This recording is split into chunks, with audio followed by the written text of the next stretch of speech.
नमस्कार प्यारे विद्यार्थियों, स्वागत है आपका दृष्टि टीचिंग एग्जाम्स में। आज हम लोग राजस्थान अध्यापक पात्रता परीक्षा में बाल विकास एवं शिक्षा शास्त्र के ही एक और महत्वपूर्ण बिंदु को लेकर बात करेंगे।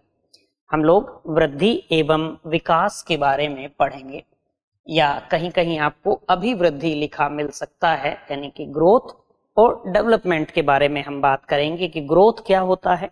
तो आपको वृद्धि लिखा मिल सकता है या आपको अभिवृद्धि लिखा मिल सकता है, ध्यान रखेंगे। तो एक एक करके दोनों के बारे में बात कर लेते हैं। पहले हम अभिवृद्धि को समझ लेते हैं, पहले हम ग्रोथ को समझ लेते हैं कि ग्रोथ क्या होता है। उसके बाद हम विकास को लेकर बात कर लेंगे, डेवलपमेंट को लेकर बात कर लेंगे। हमें इन दोनों में अंतर क्या है, दोनों में से कौन सा अधिक व्यापक है, इस अंतर को समझना है। तो जब हम अभिवृद्धि के बारे में बात करते हैं, जब हम वृद्धि के बारे में बात करते हैं, जब हम ग्रोथ के बारे में बात करते हैं, तो हम क्या कहते हैं कि किसी भी व्यक्ति में होने वाले जो व्यक्ति में जो स्वाभाविक विकास होता है, उस स्वाभाविक विकास को अभिवृद्धि कहते हैं। अब यहाँ विकास भी आया है और वृद्धि, अभिवृद्धि भी आ रहा है, ये ध्यान रखना है। अब यहाँ और अधिक यदि इसको सरल किया जाए, इसको और आसानी से समझा जाए, तो हम ये कह सकते हैं कि अभिवृद्धि में व्यक्ति के केवल एक पक्ष, यानी कि उसके बाहरी पक्ष को, यानी कि व्यक्ति के शारीरिक पक्ष को शामिल किया जाता है।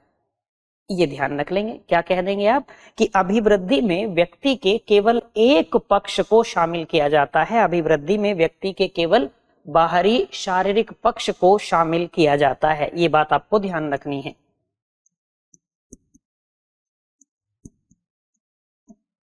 अभिवृद्धि में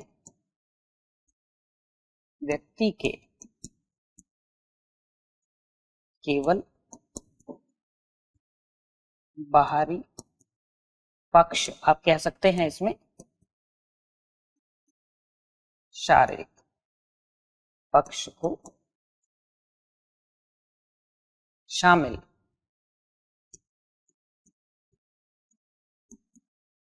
किया जाता है। यानी कि हम जब ग्रोथ की बात करेंगे तो हम क्या कहेंगे, केवल उसमें व्यक्ति का एक पक्ष शामिल होगा, अर्थात व्यक्ति का जो बाहरी शारीरिक पक्ष है केवल उसको शामिल किया जाएगा।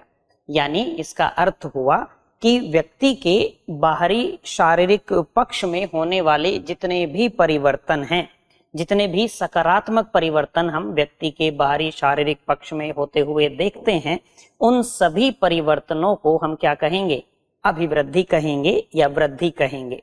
ऐसे परिवर्तन आप कहिए, ऐसे सकारात्मक परिवर्तन जिन्हें हम माप सकते हैं, जिन्हें हम तौल सकते हैं, जिन्हें हम स्पष्ट रूप से देख सकते हैं।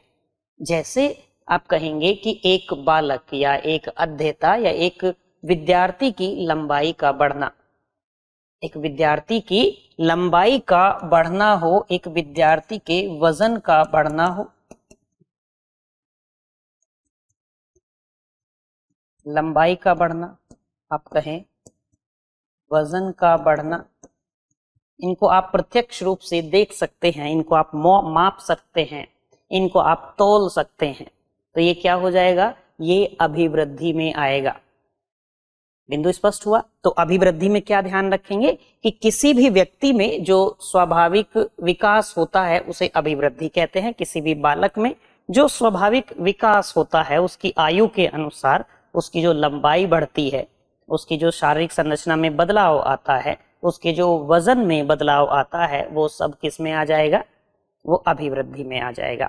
अर्थात आप यह भी कह सकते हैं कि अभिवृद्धि में व्यक्ति के केवल एक पक्ष को शामिल किया जाता है, या आप ये कहेंगे एक पक्ष का मतलब हुआ जो व्यक्ति का बाहरी शारीरिक पक्ष है उसको शामिल किया जाता है।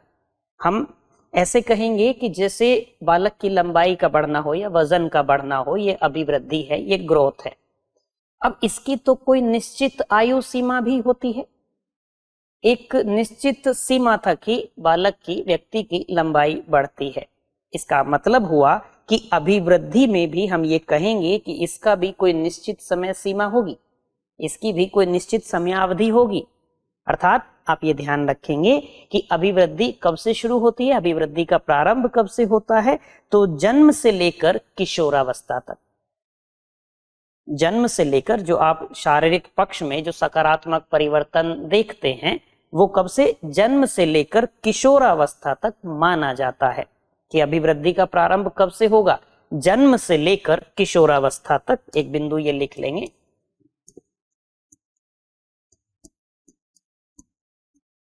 अभिवृद्धि का प्रारंभ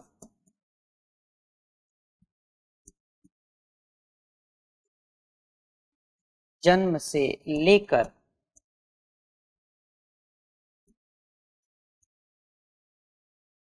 किशोरावस्था तक माना जाता है, किशोरावस्था तक माना जाता है। अब ये बात हो गई अभिवृद्धि को लेकर, ग्रोथ को लेकर ये बात हो गई। अब इससे अधिक व्यापक है विकास, तो अब हम विकास को लेकर समझ लेते हैं। विकास अभिवृद्धि से अधिक व्यापक है, पहली बात तो यही आपको स्पष्ट रखनी है। डेवलपमेंट ग्रोथ से अधिक ब्रॉड है, ये ध्यान रखेंगे। अब विकास का अर्थ क्या हुआ, तो हम कहेंगे कि विकास तो एक यूनिवर्सल प्रोसेस है, केवल मनुष्य में नहीं बाकी जीवों में भी विकास होता है, ऐसा नहीं कि केवल मनुष्य के संदर्भ में बात हो। और विकास एक सार्वभौमिक प्रक्रिया है जो हमेशा चलती रहती है, जो आजीवन अनवरत रूप से जारी रहती है। तो आप कहेंगे कि विकास क्या है, विकास एक ऐसी सार्वभौमिक प्रक्रिया है जो व्यक्ति के जन्म लेने के साथ ही प्रारंभ हो जाती है और आजीवन अनवरत रूप से जारी रहती है।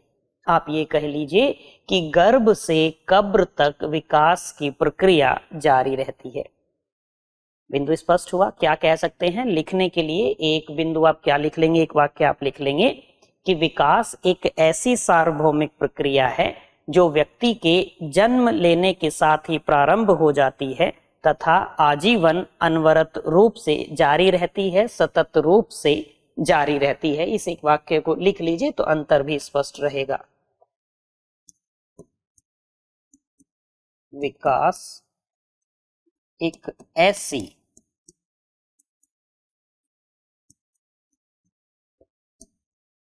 सार्वभौमिक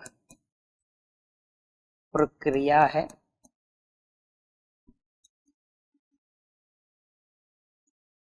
बालक के जन्म से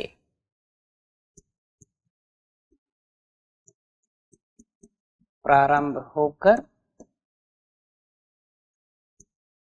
आजीवन अनवरत रूप से जारी रहती है, जारी रहती है।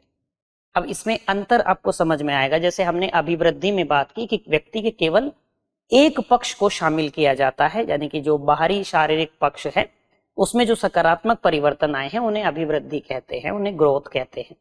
जब हमने डेवलपमेंट की बात की तो हमने कहा ये तो एक ऐसी सार्वभौमिक प्रक्रिया है जो जन्म से प्रारंभ हो जाएगी और जीवन पर्यंत व्यक्ति की मृत्यु तक चलती रहेगी। इसका मतलब हुआ कि इस पूरे समय में, व्यक्ति के पूरे जीवन में, जन्म से लेकर उसकी मृत्यु के समय तक उसके जीवन में जितने भी भिन्न भिन्न प्रकार के परिवर्तन आए हैं उन सभी परिवर्तनों को हम सामान्य भाषा में क्या कह सकते हैं, विकास कह सकते हैं। और इस पूरे जीवन काल में व्यक्ति के जो परिवर्तन होंगे उसमें शारीरिक पक्ष भी शामिल है, व्यक्ति का मानसिक पक्ष भी शामिल है, व्यक्ति का सामाजिक पक्ष भी शामिल है, व्यक्ति का भावनात्मक पक्ष भी तो शामिल है। बात समझ में आई होगी। यानी किसी भी व्यक्ति के शारीरिक, मानसिक, सामाजिक, भावनात्मक पक्ष में जो भी प्रगतिशील परिवर्तन होते हैं उन्हें हम सामान्य भाषा में विकास कहते हैं। जहां हम अभिवृद्धि में केवल एक पक्ष अर्थात बाहरी शारीरिक पक्ष को शामिल कर रहे थे, विकास में सभी पक्षों को शामिल किया जाता है। विकास में व्यक्ति के, बालक के व्यक्तित्व के विकास को भी शामिल किया जाता है, उसके ज्ञान के विकास को भी, उसके ज्ञान की वृद्धि को भी शामिल किया जाता है, उसके सामाजिक विकास को भी शामिल किया जाता है, उसके सांस्कृतिक विकास को भी शामिल किया जाता है, उसके नैतिक विकास को भी शामिल किया जाता है। अर्थात मनुष्य के जीवन में आए विभिन्न प्रकार के परिवर्तनों को आप क्या कहेंगे? सामान्य भाषा में विकास के नाम से जाना जाता है। ये बिंदु आप एक लिख लेंगे।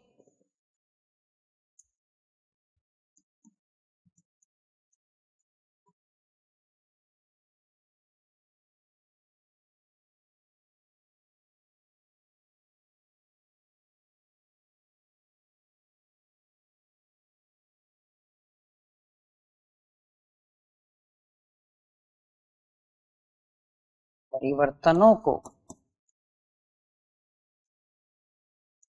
सामान्य भाषा में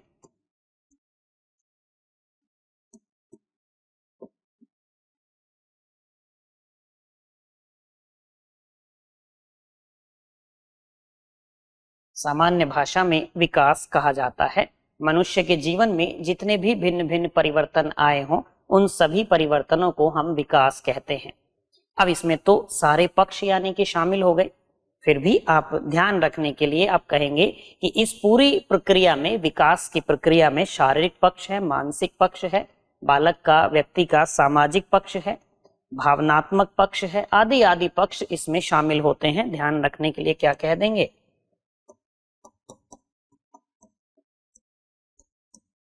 शारीरिक पक्ष, मानसिक पक्ष,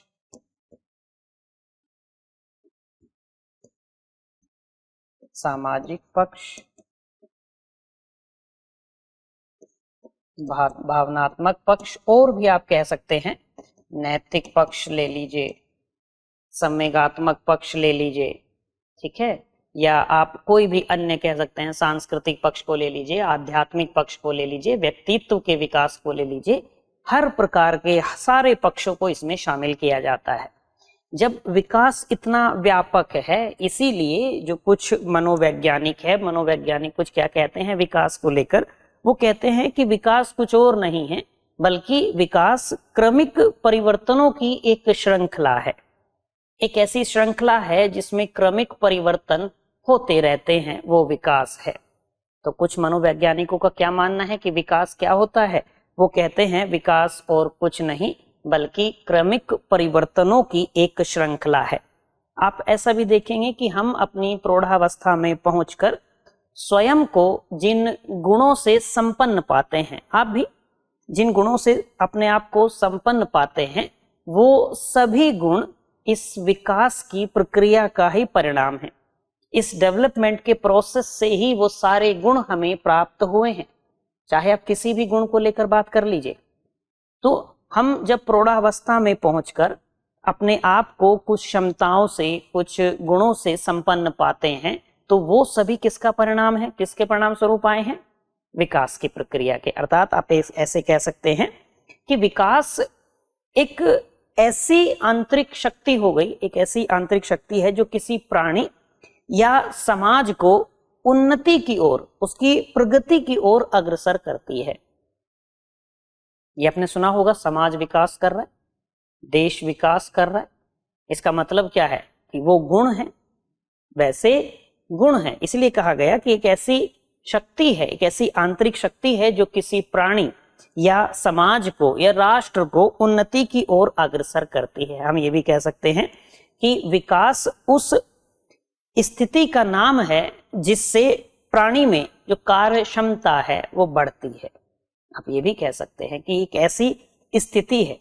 और ये ध्यान रखेंगे कि विकास की प्रक्रिया में व्यक्ति के सभी पक्षों को शामिल किया जाता है, चाहे वो व्यक्ति के आंतरिक पक्ष हों, चाहे वो व्यक्ति के बाहरी पक्ष हों। यानी कि चाहे हम मानसिक स्तर पर विकास की बात करें, चाहे हम शारीरिक स्तर पर विकास की बात करें, विकास में व्यक्ति के सभी पक्षों को शामिल किया जाता है।